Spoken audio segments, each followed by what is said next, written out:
Hey everyone, welcome to Scott's Honest Reviews, and today we are reviewing this 300-piece insulated wire butt splice crimp connector kit.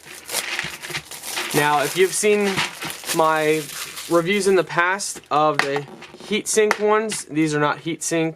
A heat gun won't do it, but these have, what they do is they have metal inside, and basically all you do is you put each end of the wire in, and then you can crimp it down with a tool, and it smashes the wires together and makes a straight through connection. What I also like doing with these is taking electrical tape around them as well after I'm done, just for extra tightness, so I know they don't come out.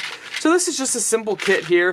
You know, you got a couple each from different sizes. You got AWG 22 to 16, you got 16 to 14, and 12 to 10.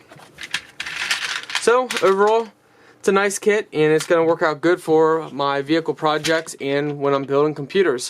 So if you guys are interested, you can find this product in my video description. Thanks for watching, guys.